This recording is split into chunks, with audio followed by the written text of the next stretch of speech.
Você já acordou no meio da noite, totalmente consciente, mas incapaz de mover um único músculo? Seus olhos estão abertos, você vê tudo ao redor, mas seu corpo está completamente paralisado. Essa é a paralisia do sono. Para a maioria, é um susto passageiro que dura alguns segundos, mas para outros, é um portal para experiências aterrorizantes que desafiam a lógica e a razão. Hoje, vamos mergulhar fundo nos casos mais extremos e documentados de paralisia do sono. Prepare-se, porque o que você vai ouvir vai mudar a forma como você encara o ato de dormir. A paralisia do sono acontece num estado de transição, entre o sono e a vigília. Seu cérebro acorda, mas seu corpo continua no modo de sono REM, onde os músculos são temporariamente paralisados para nos impedir de encenar nossos sonhos. O problema é quando essa mistura de estados vem acompanhada de alucinações vívidas. E é aí que o pesadelo começa de verdade. Vamos começar com o caso de Nicholas, um estudante universitário que começou a ter episódios recorrentes. No início, era a sensação clássica de um peso no peito,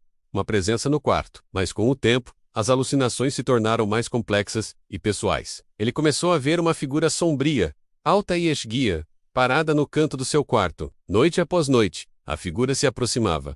Primeiro, ficava na porta. Depois, ao lado da cama. Até que uma noite, Nicholas sentiu a pressão dos dedos frios dessa entidade em sua garganta. Ele tentava gritar, mas nenhum som saía. Sentia o ar faltando, o pânico tomando conta, convencido de que estava morrendo. Quando finalmente conseguia se mover, a figura desaparecia, mas o medo permanecia, transformando seu quarto em uma câmara de tortura. O caso de Nicholas ilustra o tipo mais comum de alucinação na paralisia do sono. O intruso é a sensação avassaladora de que há alguém, ou algo malintencionado, no ambiente. O cérebro, em um estado confuso, tenta dar sentido à paralisia e ao medo, e cria uma narrativa para explicar essas sensações. Muitas vezes, essa narrativa é inspirada em medos culturais, como demônios, fantasmas, ou até alienígenas. Agora, vamos elevar o nível. Conheça a história de Sarah, uma artista gráfica de 32 anos. Para ela, a paralisia não era apenas sobre intrusos, era sobre distorção da realidade. Durante seus episódios,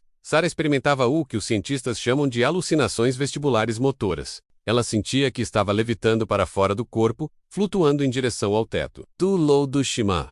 Ela via seu próprio corpo deitado na cama, imóvel, mas não era uma experiência pacífica de projeção astral. Ela sentia que estava sendo puxada por forças invisíveis, rodopiando violentamente pelo quarto, sendo jogada contra as paredes. Tudo isso enquanto seu corpo físico continuava paralisado. A sensação era tão real que, ao acordar, ela ficava com dores musculares, como se realmente tivesse passado por aquela provação física. O terror não era apenas o medo de um intruso, mas a perda total de controle sobre sua própria percepção do espaço e do corpo. Essas experiências podem parecer sobrenaturais, mas a ciência tem explicações fascinantes. A sensação de levitar, por exemplo, pode ser uma falha no sistema vestibular do cérebro, responsável pelo nosso equilíbrio e senso de orientação espacial. Quando esse sistema é ativado erroneamente durante a paralisia, o cérebro interpreta que estamos nos movendo, voando ou caindo, criando essas alucinações incrivelmente realistas. Mas e quando a paralisia do sono se torna crônica e afeta a vida de alguém de forma devastadora? Esse é o caso de Kenji,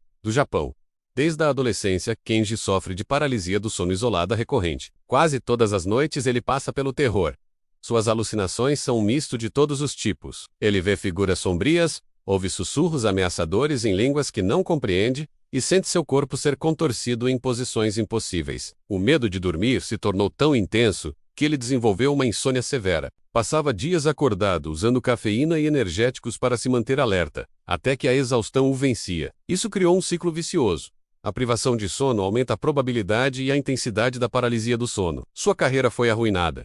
Seus relacionamentos se desfizeram. Kenji vivia em um estado constante de ansiedade e exaustão, preso entre o terror de dormir e o sofrimento de ficar acordado. A história de Kenji nos mostra como a paralisia do sono, quando extrema, não é apenas um sonho ruim, é uma condição médica séria, com consequências reais para a saúde mental e física. A falta crônica de sono pode levar a depressão, ansiedade e problemas cardiovasculares. É por isso que é fundamental quebrar o estigma e buscar ajuda médica. Agora, vamos explorar um dos aspectos mais perturbadores: as alucinações compartilhadas. Imagine passar pela paralisia do sono e no dia seguinte, descobrir que seu parceiro, dormindo ao seu lado, teve uma experiência idêntica, na mesma noite. Isso aconteceu com um casal, Mark e Lisa. Uma noite, Mark acordou paralisado e viu uma figura pequena e encapuzada rastejando pela cama em direção a Lisa. Ele tentou gritar para avisá-la, mas não conseguiu. A figura subiu em cima de Lisa e ele observou.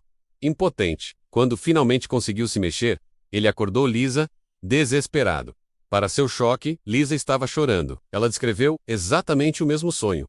Acordou paralisada e sentiu uma criatura pequena subindo nela. Como isso é possível? Coincidência? Sugestão? A ciência ainda não tem uma resposta definitiva. Uma teoria é que o cérebro de uma pessoa pode, de alguma forma, perceber os sinais sutis de angústia da outra, menos como respiração acelerada ou pequenos espasmos, e incorporar isso em sua própria experiência de paralisia. Outra hipótese, mais controversa, fala de uma espécie de ressonância ou conexão empática profunda entre pessoas próximas. Independentemente da explicação, esses casos desafiam nossa compreensão da consciência e da percepção. Para a Finalizer, vamos falar de um fenômeno culturalmente ligado à paralisia do sono que ilustra seu poder sobre a psique humana, a velha bruxa, ou Old Hag, em muitas culturas ao redor do mundo, de Newfoundland, no Canadá ao Brasil, com a pisadeira. Existe a lenda de uma bruxa ou entidade maligna que se senta no peito das pessoas durante a noite, sufocando-as. Essa figura é a personificação cultural exata da paralisia do sono com alucinação de intruso e pressão no peito. O que é fascinante é como culturas diferentes, sem contato entre si, desenvolveram mitos tão semelhantes para explicar a mesma experiência biológica. Isso mostra o quão universal e profundamente aterrorizante é essa experiência. Uma mulher chamada Maria, descendente de portugueses, relatou ver a pisadeira, uma mulher esquelética com unhas compridas, que ria enquanto se sentava em seu peito, roubando seu fôlego. Para ela não era uma alucinação, era uma entidade real de seu folclore familiar, tornando a experiência ainda mais concreta e assustadora. Esses casos extremos nos mostram que a paralisia do sono é muito mais do que um simples distúrbio. É uma janela para o funcionamento misterioso do nosso cérebro. Um lugar onde a realidade, o sonho e o medo se colidem de forma violenta. Da figura sombria no canto do quarto à sensação de ser arrancado do próprio corpo, essas experiências são reais, para quem as vive. É importante lembrar que, se você passa por isso, você não está sozinho, e não está enlouquecendo. Existem estratégias para reduzir a frequência dos episódios. Como manter uma rotina de sono regular, evitar dormir de barriga para cima e gerenciar o estresse. Em casos mais graves, a ajuda de um médico ou especialista em sono é crucial. A mente humana é o lugar mais fascinante e, por vezes, o mais assustador do universo. E às vezes, o maior mistério não está nas estrelas, mas no que acontece quando fechamos os olhos para dormir. O que você achou desses casos? Você já teve alguma experiência com paralisia do sono? Deixe seu relato nos comentários, vamos conversar sobre isso. Se gostou do vídeo, não se esqueça de deixar o seu like, se inscrever no canal e ativar o sininho, para não perder os próximos mergulhos nos mistérios da mente. Obrigado por assistir e até a próxima.